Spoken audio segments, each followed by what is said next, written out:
Estamos de volta com as nossas reflexões matinais à Corsa da Manhã.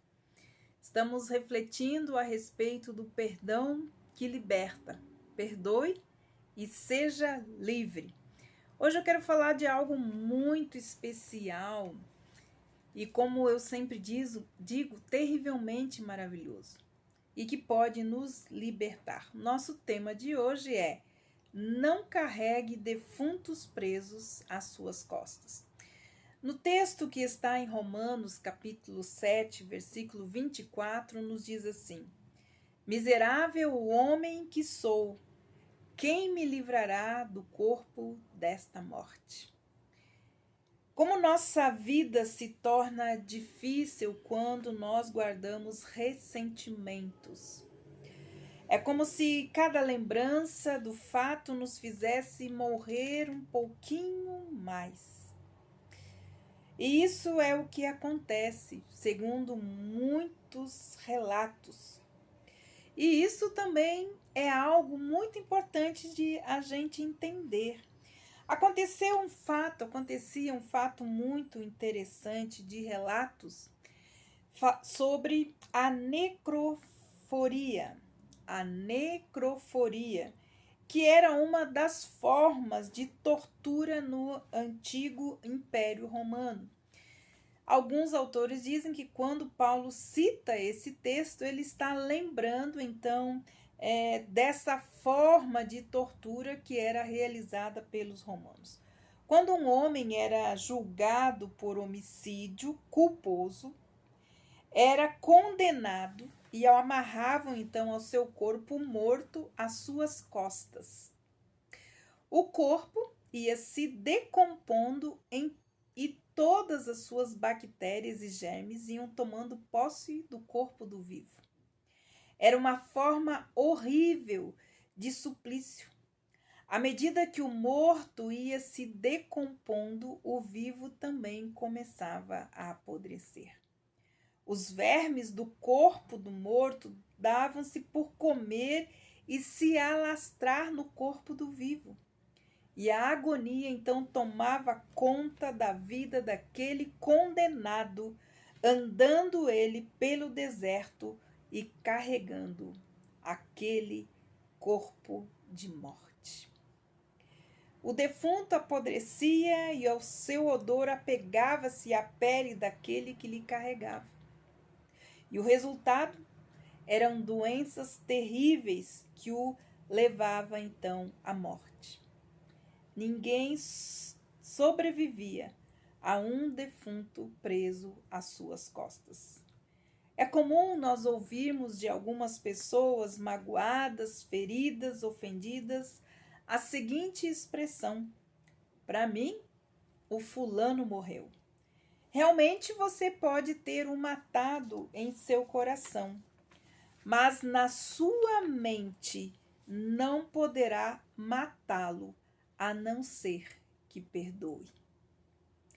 Por isso, dorme-se e acorda-se, e vive-se o dia amargurado e ressentido, morrendo aos poucos, cheio de ira, de raiva, de ódio, até mesmo com depressão. Muitas vezes a falta de perdão pode levar a ela. Passamos anos e anos carregando lembranças da ofensa, revivendo todo o acontecimento e assim vamos apodrecendo espiritualmente e emocionalmente, até ao ponto de nossos corpos darem sinais dessas doenças, tipo necroforia, por falta de pedir ou oferecer perdão. Muitas vezes andamos por aí carregados de cadáveres em nossas costas, nos contaminando, nos fazendo morrer aos poucos. Essas lembranças são elas que causam dor, são como os vermes que vão se alimentando da nossa alegria, da nossa esperança, sugando as nossas forças até nos deixar enfraquecidos e doentes. com esse odor fedendo dia e noite em nossas costas. E assim, nós nos tornamos pessoas amargas, vis, cruéis, frias e indiferentes, fazendo exalar de nós o cheiro ruim da solidão, da vingança, do ódio e, por dizer, o cheiro da morte. Quando nós não perdoamos, a vida passa a não ter sentido, pois ninguém triste e amargurado, sentindo a dor que corta o peito e que não tem remédio, que de jeito ao mesmo quando olhar pela janela, contemplar ao nascer do sol os pássaros cantando, não pode agradecer a Deus nem pelo ar que respira, pois toda a sua vida passa a ser um sacrifício diário. Quando amanhece, torce para amanhecer. Quando amanhece, torce para anoitecer, para dormir o sono da anestesia. Quando não perdoamos, nos tornamos semi-analfabetos diante da leitura que fazemos da vida e também das pessoas. A raiva, o rancor, a mágoa, a falta de perdão são responsáveis por 78% das enfermidades e de grande número de doenças decorrentes do estado emocional de uma pessoa. E mais ou menos 98% dos pacientes com câncer são pessoas ressentidas, com dificuldades para perdoar. A pessoa ressentida tem 3 vezes mais chance de ter um infarto por ficar horas relembrando os acontecimentos que lhe causaram o ódio, além de dores no peito, gastrite e úlcera. O maior prejudicado, então, com uma falta de perdão, não é o ofensor, mas sim aquele que foi ofendido. Muitas vezes o ofensor não tem consciência do mal que praticou. Uma moça que ficou internada em uma ala de doentes terminais em um hospital descobriu que a maioria dos doentes com câncer tinha uma história de mágoa.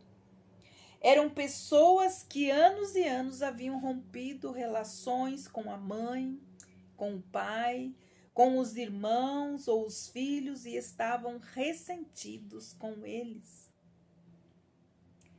Concluindo, vale a pena morrer pelos erros dos outros? Devo abrir mão da minha felicidade porque o outro me feriu? Devo viver uma vida pesada, sem brilho, amarga, porque o outro foi infeliz em suas palavras em relação a mim? Meu conselho para você hoje é: perdoe. Seja livre do corpo dessa morte que pode te matar.